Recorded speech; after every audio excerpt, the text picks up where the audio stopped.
कर बाहर चले जाओगे और चोट लगनी ही होगी तो लगेगी, वो निधत्ति निकाचित अलग है। लेकिन यदि सामान्य कर्म है तो आप उसे अपने अच्छे कार्यों से, अच्छे क्षेत्र से, अच्छे स्थान से, अच्छे भावों से, अच्छे द्रव्य से आप उसे टाल सकते हो। अभी एक किताब पढ़ रही थी, उसमें लिखा हुआ था कि यदि कोई झूठे हाथ सिर को छूता है तो उससे सूर्य ग्रह खराब हो जाता है। 9 ग्रहों में शरीर की रचना के हिसाब से बांटा गया। सूर्य सबसे पहले नंबर का है, सबसे प्रथम मुख्य है, और हमारे शरीर में सबसे मुख्य क्या है? सिर है। यदि इसमें गंदगी जाएगी तो सिर तो खराब होना ही होना है। सिर खराब होने का मतलब सूर्य खराब हो गया। अब उन्होंने तो लिख दिया कि झूठे हाथ सिर छुओगे तो सूर्य ग्रह खराब होगा, और सूर्य ग्रह का फल सिर को ज्यादा मिलता है।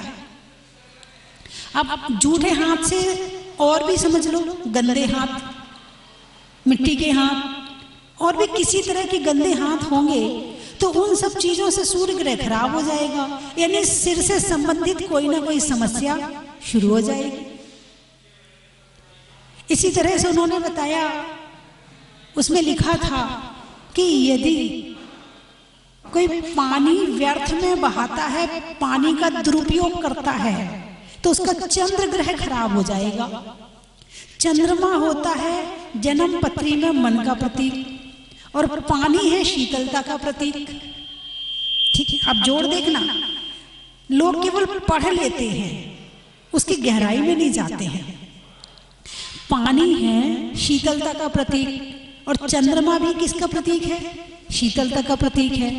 और चंद्रमा, मन देखना है कि इसका मन कैसा है, तो उसके चंद्रमा से देखो कि ये मन से कैसा है, मन से क्या सोचता है, मन से इसके विचार कैसे रहते हैं, तो जन्म पत्री में चंद्रमा से देखा जाता है। अब पानी का व्यर्थ अपव्यय करोगे तो चंद्रमा खराब हो जाएगा। भगवान महावीर कहते हैं कि पानी का अपव्यय मत करो, जितनी जरूरत है उतना उपयोग करो। त्रस हिंसा को त्याग वृथा थावर न संहारे। छठाला पढ़ी आपने, क्या लिखा है? त्रस हिंसा को त्याग वृथा थावर न संहारे, यानी स्थावर हिंसा के बिना तुम्हारा काम नहीं चल सकता। अग्नि के बिना, हैं, वनस्पति के बिना, पृथ्वी के बिना, वायु के बिना तुम्हारा काम नहीं चल सकता। उपयोग करना पड़ेगा, उसके बिना जीवन है ही नहीं है। लेकिन वृथा, उसका दुरुपयोग मत करो। पानी को व्यर्थ में मत बहाओ, जितना जरूरी है उतना उपयोग करो, और बाकी व्यर्थ में पानी नहीं बहाना चाहिए। अब रही बात चंद्रमा की, बड़ी गहरी बात बताने जा रही हूं। यदि किसी का चंद्र ग्रह खराब है तो उसका मन पूरे समय बिखरा बिखरा रहता है, उलझा उलझा रहता है, टेंशन में रहता है, वो मन से स्थिर रह ही नहीं सकता है। तो इसके लिए फिर क्या करें? और वैसे भी देखो, 9 ग्रहों में सबसे चाल यदि किसी की तेज है तो चंद्रमा की चाल तेज है। अभी आपने इतने दिन में यही पढ़ा ना कि चंद्रमा की चाल सबसे तेज है, और हमारे अंदर सबसे चाल किसकी ज्यादा तेज है? मन की तेज है। मतलब मैं कर्म को, शरीर को और ग्रहों को मिला करके निर्णय लेती हूं कि ये सही बैठ रहा है कि नहीं बैठ रहा है, तब मानती हूं कि हाँ ये सही है। तो मन चंद्रमा का प्रतीक है। चंद्रमा होता है सफेद। यदि तुम्हारा चंद्र ग्रह खराब है, किसी ज्योतिषी से पूछोगे तो वो कहेगा ऐसा करो भाई साहब, आप जो है ना सफेद चीज दान करो। क्या दान करो? सफेद चीज। हमारे यहाँ पर सुबह सुबह श्रावक मंदिर जाते हैं, क्या लेकर जाते हैं? चावल, क्या लेकर जाते हैं? कौन से रंग का होता है? पहले के समय, आज से 20-30 साल पहले, चावल लेकर डब्बा डिब्बी में जाते थे या मुट्ठी में लेकर जाते थे? क्या पहले के लोगों के पास में डिब्बियां नहीं थी? डिब्बियां तो थी, लेकिन फिर भी मुट्ठी में लेकर जाते थे। मुट्ठी में लेकर गए तो उस चावल का स्पर्श हमारे हाथ से हुआ, हमारे हाथ की ऊर्जा उस चावल में गई, उस चावल को भगवान के सामने चढ़ा दिया, आपका चंद्र ग्रह अपने आप ठीक हो गया।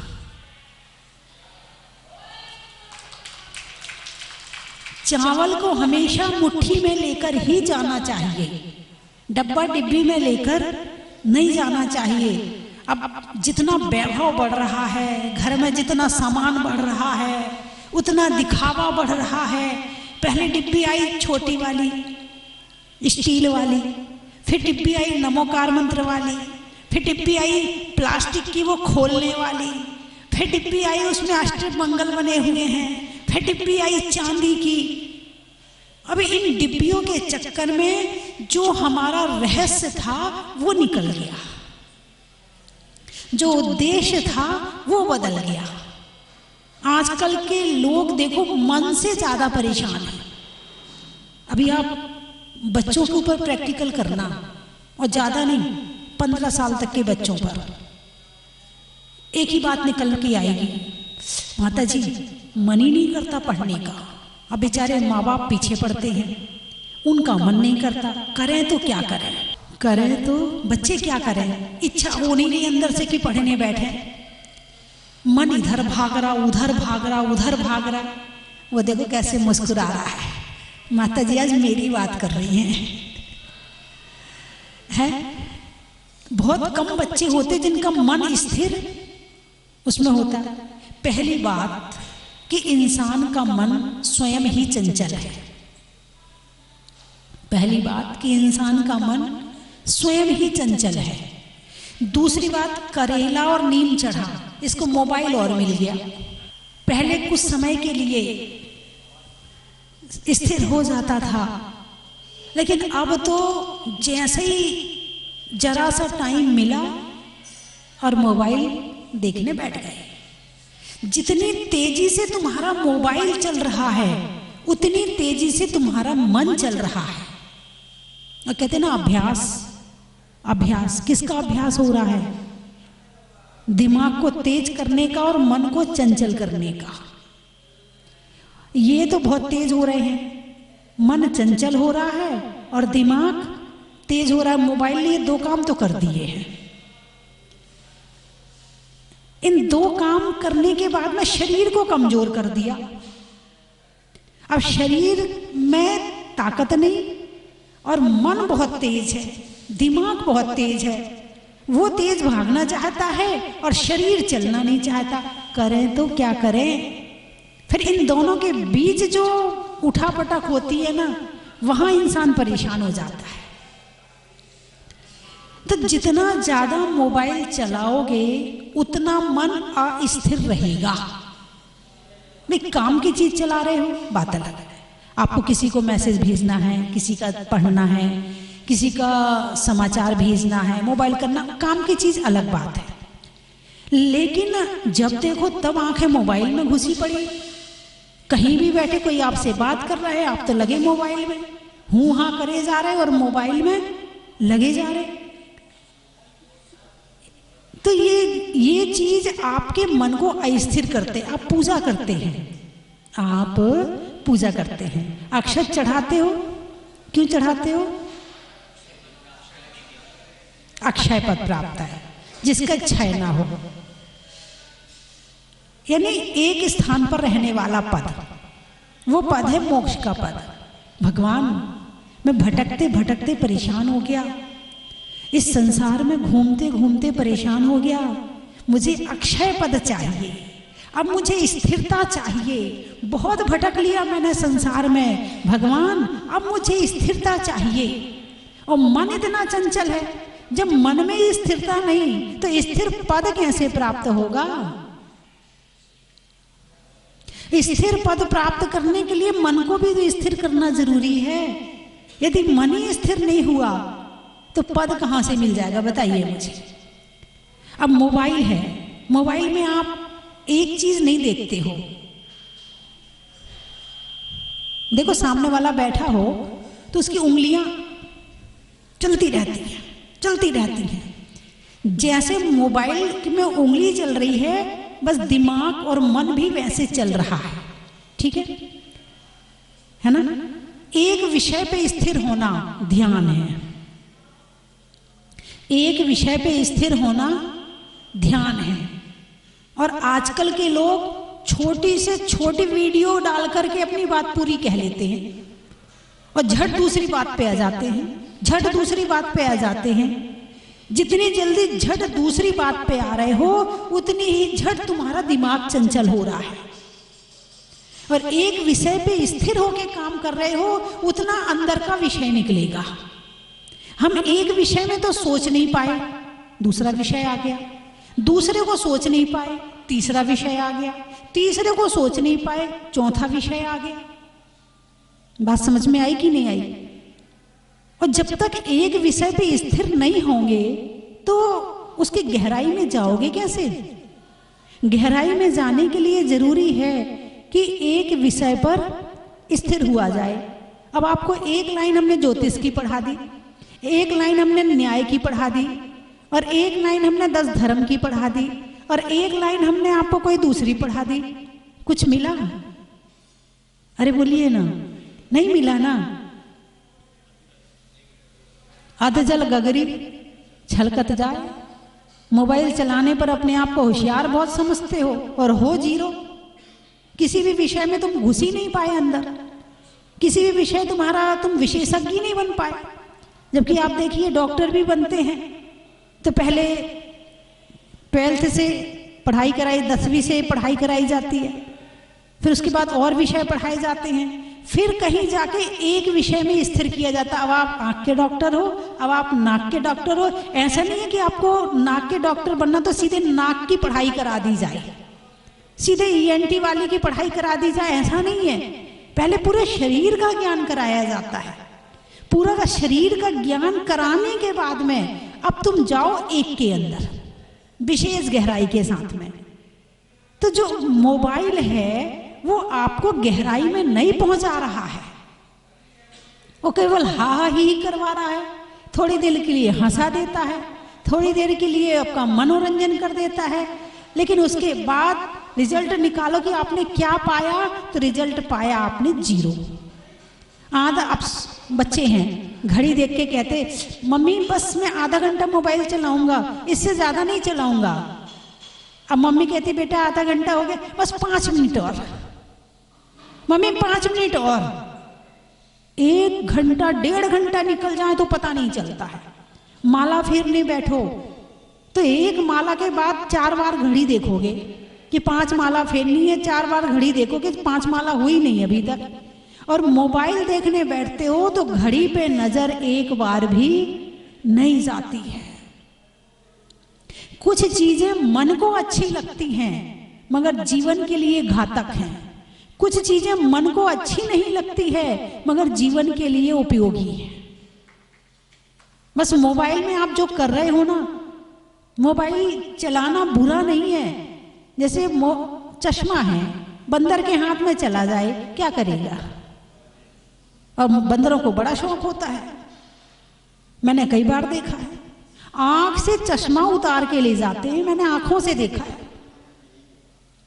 आंख से चश्मा यूं उतार के और फिर खुद पहन के देखते हैं, और जब सेट नहीं होता तो उसे घिसते हैं और कई बार तोड़ देते हैं। यही करते हैं ना।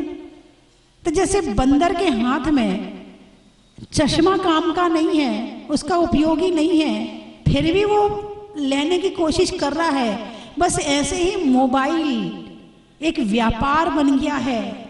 जिसे व्यापार करना है उसके काम का तो है, बाकी लोग तो अपना दिमाग खराब ही कर रहे हैं उससे। समय खराब कर रहे हैं, दिमाग खराब कर रहे हैं और जीवन खराब कर रहे हैं। इस जीवन से हम बहुत कुछ उपलब्ध कर सकते हैं, इस मन से, इस ज्ञान से हम बहुत कुछ उपलब्ध कर सकते हैं। मगर आज जहां देखो, जिस ऑफिस में देखो, एक ही समस्या। फैक्ट्रियों में देखो, जॉब कर रहे बच्चे काम पूरा नहीं करते, मोबाइल लेके बैठ जाते। मजदूर हैं, काम छोड़ दिया, मोबाइल लेके बैठ गए। शास्त्री जी की बात नहीं कर रही मैं, आप नहीं लेके बैठे मोबाइल, पीछे लेके बैठते होगे। जब यहाँ से जाते होगे तो विषय दोहराते हो? नहीं दोहराते। क्या करते हो? अब 2 घंटे पढ़ाई करी, थोड़ा मोबाइल भी तो चला ले। बोलिए हाँ या ना? आपने विषय नहीं दोहराया। क्या किया आपने? मोबाइल चलाया। और नहीं होता तो कम से कम आप विषय तो दोहराते, आप उस विषय के विशेषज्ञ तो बनते, कम से कम वो विषय आपके अंदर तो जाता। लेकिन वो समय आपका किसने खा लिया? मोबाइल ने खा लिया।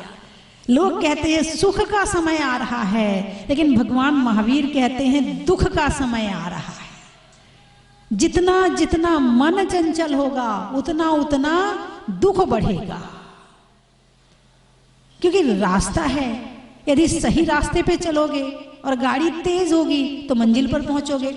रास्ता गलत है, जितना तेज चलोगे उतने ही आप अपनी मंजिल से दूर हो जाओगे।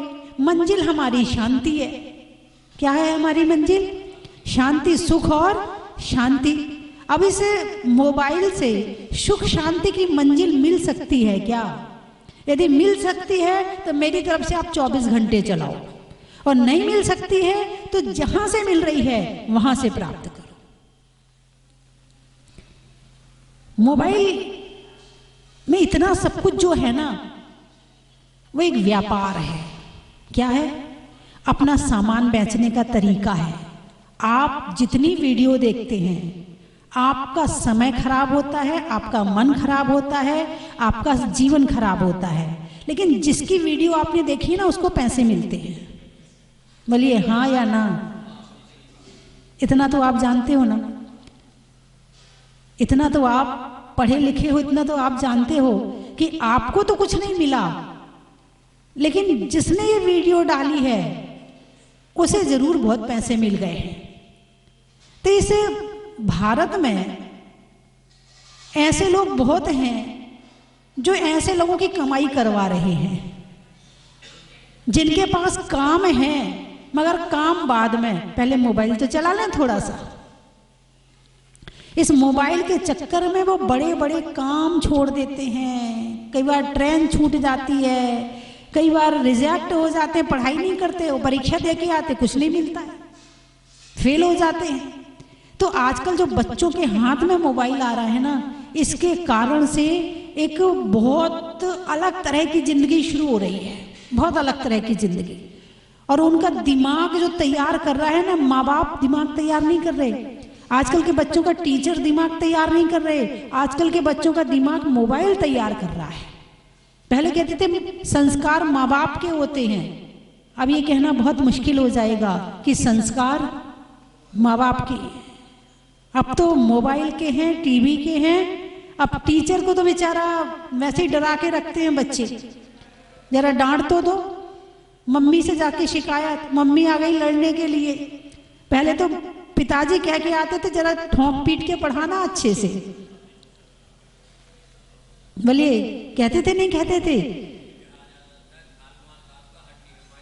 खाल मांस आपका और हड्डी हमारी, बस हड्डी नहीं टूटना चाहिए, बाकी सब अच्छे से पढ़ाओ आप। तो बच्चों को भय होता था।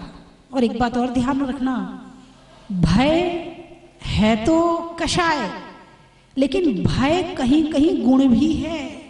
बिना भय के काम भी नहीं होता है। यदि बच्चे डरते हैं टीचर से तो होमवर्क करके ले जाएंगे, और बच्चे टीचर से नहीं डरते हैं, दे देंगे जवाब, बना देंगे कोई बहाना, और कुछ भी कह के टाल देंगे। डांटना तो है ही नहीं, डांट तो सकती नहीं टीचर। यदि बच्चों को टीचर का भय है तो पढ़ाई होगी, बच्चों को माँ बाप का भय है तो बच्चे गलत काम नहीं करेंगे।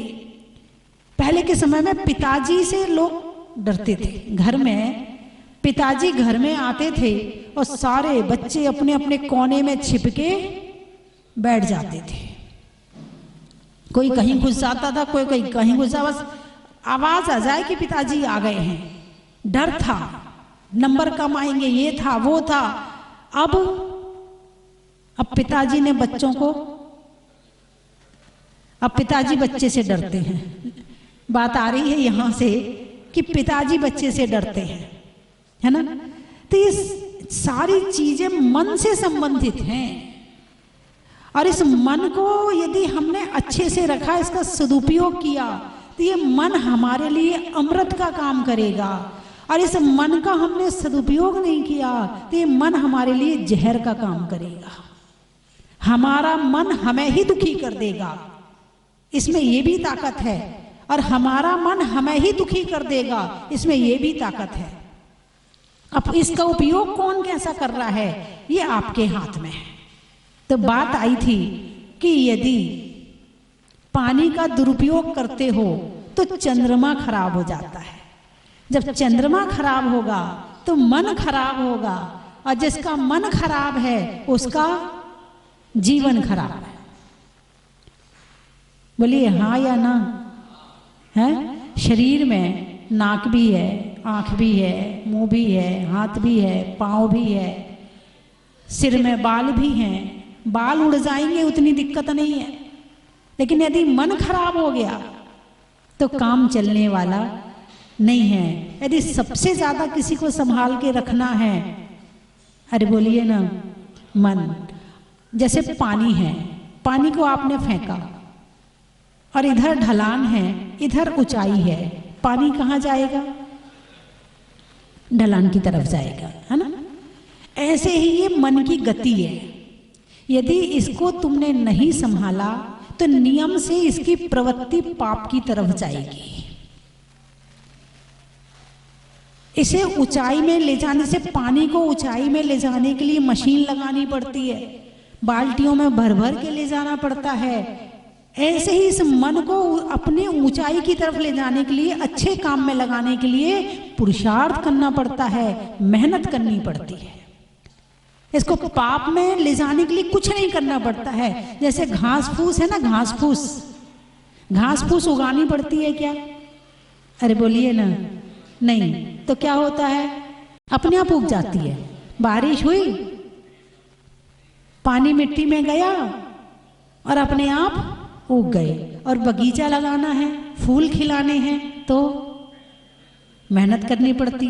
मेहनत करने के साथ रक्षा भी करनी पड़ती। बगीचा लगा भी लिया और तुमने इसकी रक्षा नहीं करी तो बाहर के जानवर आके खत्म कर जाएंगे। ऐसे ही अपने जीवन में गुणों को प्राप्त करना पड़ता है, और जो गुण प्राप्त कर लिए हैं संयम के द्वारा उसकी रक्षा भी करनी पड़ती है। यदि इसकी रक्षा नहीं करोगे तो बहुत से हैं, जैसे मित्र हैं, गुटखा खाने वाले मित्र भी होते हैं। जो गुटखा खाने वाला है वो क्या करेगा? पहले तो वो यूं निकालेगा हाथ में, तुम्हारी तरफ बढ़ाएगा, ले थोड़ा सा। तुम कहोगे नहीं नहीं मैं नहीं खाता हूं, नखरे मत दिखा, खा ले चुपचाप। अब क्या करोगे आप? जब मित्र की झिड़की है प्यार भरी, टाल पाओगे? इसके लिए मेहनत चाहिए। उस झिड़की को टालने के लिए मेहनत चाहिए। शराब पीने वाले अपने साथी को भी कहेंगे एक लेके तो देख यार, ऐसे तो कहेंगे, जरा कितना आनंद आता, कितना मजा आता है। लेकिन तुम जानते हो कि शराब पीना व्यसन है, सही नहीं है, हिंसा है। तो ऐसे जो हमने गुण प्राप्त किए हैं उन गुणों की रक्षा भी करनी पड़ती है। मैं अपने आप को वैसे बीच में डाल रहा हूं, ऐसे हर काम में लगाओ, खाने में लगाओ। एक कहता मुझे मीठा बहुत पसंद है, दूसरा मीठा तो खाता कैसे, कितना बुरा लगता है। नमकीन मुझे बहुत पसंद है। अब उसके शरीर में मीठे की कमी है तो उसे मीठा अच्छा लग रहा है। तुम्हारे शरीर में नमक की कमी है तो तुम्हें अच्छा लग रहा है। अब हम कहते क्या, मुझे मीठा पसंद है, तुम्हें मीठा पसंद नहीं है, शरीर को जरूरत है।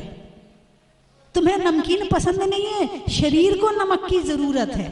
और हम कहते हमें पसंद है। हर चीज में हम अपने आप को डाल लेते हैं। बस यही इस तरह से यदि छोटी छोटी बातों को लेकर के यदि काम किया जाए तो कर्ता बुद्धि कम हो जाएगी, और जितनी कर्ता बुद्धि कम होगी उतने हम सुखी हो जाएंगे। हम थोड़ी कर रहे हैं, शरीर को चाहिए इसलिए खा रहा हूं, लेकिन उसमें भी आपको विवेक रखना होगा, क्या खाना है, क्या खाने लायक है, क्या खाने लायक नहीं है। और जब ये पता चल जाएगा कि मुझे लाल रंग पसंद नहीं है, ये कर्म की वजह से, ग्रह की वजह से ऐसा हो रहा है, भाई ठीक है लाल रंग ठीक है मेरे लिए, तो ठीक है लाल रंग ठीक पहन लूंगा, कोई बात नहीं। मन शांत हो जाएगा, उससे क्या होगा, मन शांत हो जाएगा। और चाहिए क्या है जीवन में, शांति तो चाहिए है ना। तो समाप्त करूं, आज तो भूख लग गई होगी आपको, नहीं लगी? जहां ज्ञान का अमृत मिलता है वहां भूख समाप्त हो जाती है। जब भगवान के शमो शरण में जीव जाता है तो वहां ना भूख लगती है ना प्यास लगती है। और ये चल रही है भगवान की वाणी, जिस समय कान में ये पड़ती है उस समय भूख और प्यास का पता ही नहीं चलता है। अच्छा, तुम्हें भूख लगती है क्या? किस किस को भूख लगती है? हाथ उठाओ, अच्छे से हाथ उठाओ, उठाओ ना। तो आपने हाथ नहीं उठाया, आपको भूख नहीं लगती पंडित जी? देखो, भूख तुम्हें नहीं लगती है, असादा वेदनी कर्म का उदय होता है तो भूख लगती है, भूख तुम्हें नहीं लगती है। हाँ या ना? भूख तुम्हें लगी क्या? क्यों महसूस हुआ कि पेट में भूख लग रही है?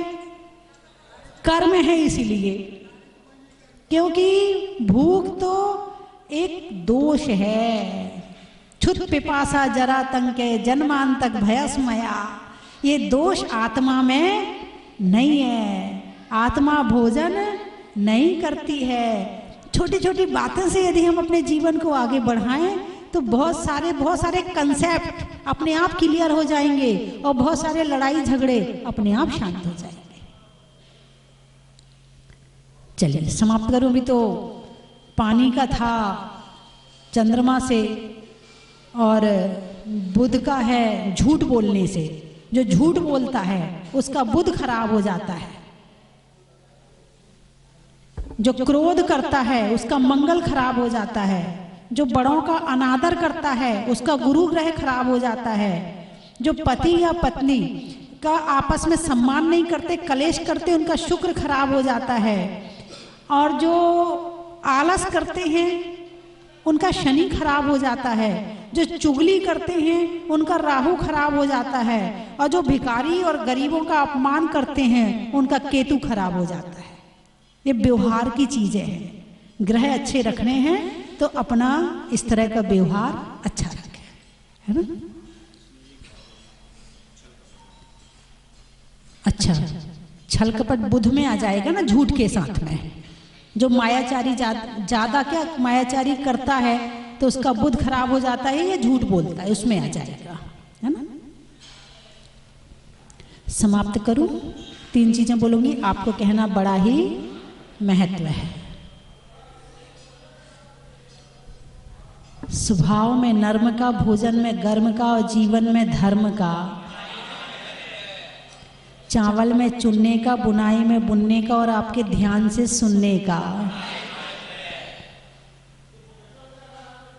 सोचने में मन का, आत्मा को रहने के लिए तन का, और ज्ञान रूपी भोजन का। गणित में करण का, त्याग के वर्ण का, और भगवान के समव शरण का। देने में दान का, रहने में मकान का, और मंदिर जी में भगवान का। अनाज में दाने का, इनाम में पाने का, और मुरैना वालों के रोज ज्ञान तीर्थ में आने का।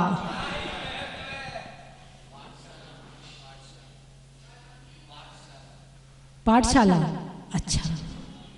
घर में बाहर जाने पर ताला का, मकड़ी में जाला का, और पढ़ने में पाठशाला का। कर्म का बताओ, अच्छा। स्वभाव में नर्म का, भोजन में गर्म का, और करने में अच्छे कर्म का। और बोलिए। चिन्मय तुम्हारा नाम है क्या? हैं? उपनाम है? तो तुम्हारा महत्व बताऊं। आत्मा चिन्मय है, मनुष्यों में वय का, आगम में नए का और आत्मा के चिन्मय का, गाने में सुर का, नृत्य में नुपुर का और जाने में जहाजपुर का।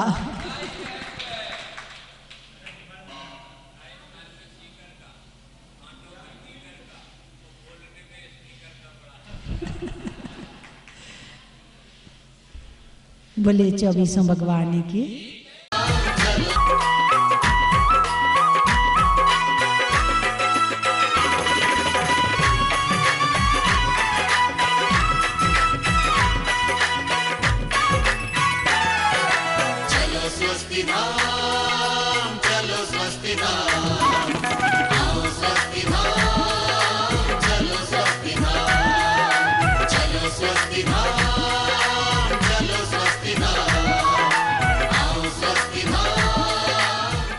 मैं आपको सादर आमंत्रित करता हूं नए वर्ष का मंगलाचरण करने के लिए।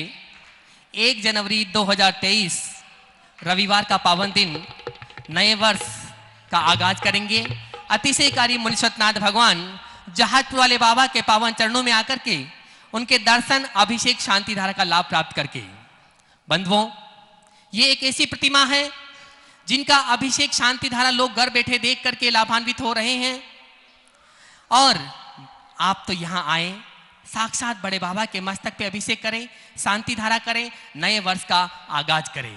साथ ही 31 दिसंबर 2022 की संध्याकालीन भक्ति, भक्तामर पाठ, महाआरती और भक्तामर पाठ के साथ ही रात्रि को भक्ति संध्या का आयोजन यहाँ पर होगा। और रात्रि के ठीक 12 बजे 108 दीपकों से बड़े बाबा की महाआरती करेंगे, नए वर्ष का स्वागत करेंगे। और 1 जनवरी 2023 को पूज्य गुरु मां स्वस्ति भूषण माता जी की संगस्ता, छुल्लिका हरतमती माता जी, छुल्लिका संस्कृति भूषण माता जी, छुल्लक श्री प्रणाम सागर जी महाराज के सत्संग पावन सानिध्य में 108 रिद्धि मंत्रों के साथ में अतिशयकारी बड़े बाबा के मस्तक पर अभिषेक होगा, शांति धारा होगी। मैं तो चाहता हूं आप यहां पर आए और नए वर्ष का आगाज करें शांति धारा के साथ में। लेकिन आप नहीं आ सकते हैं तो भी आप अपने परिवार की ओर से शांति धारा यहाँ पर करवा सकते हैं, जिसकी न्यौछावर राशि मात्र 5100 रुपए है। आप अपनी स्वीकृति स्वस्ति धाम पर दे सकते हैं। धन्यवाद। चन की थाल को सजाओ रे आज, रत्नों की थाल को भर लाओ रे आज। आओ आओ करे रे गुणगान आरती भगवन की।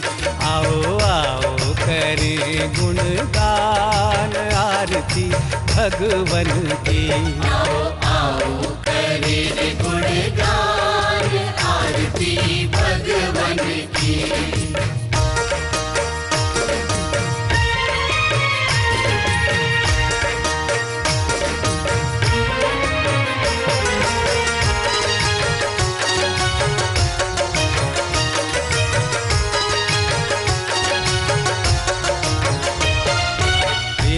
सुमित्र के राज दुलारे, माँ पद्मा जी के नैनों के तारे। पिता सुमित्र के राज दुलारे, माँ पद्मा जी के नैनों के तारे। राजगृही में जन्म लियो आप, राजगृही में जन्म लियो आप। आओ आओ मनाए खुशी आज आरती भगवन की। आओ आओ करे गुणगान आरती भगवन की। आओ आओ करे गुणगान आरती भगवन की।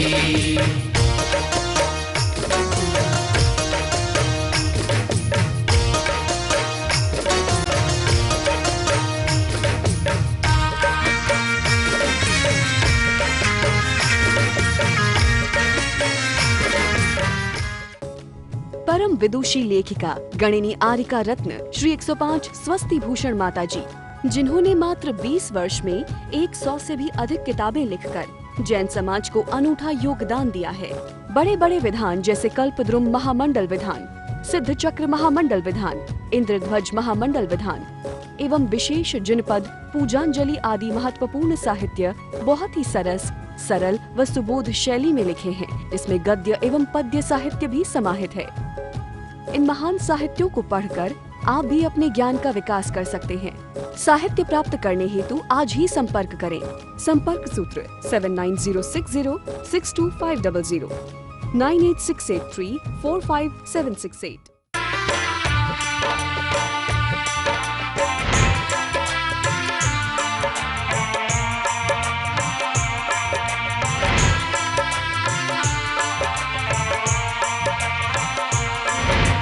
चलो रे चलो रे चलो चलो रे चलो रे चलो चलो जहाजपुर।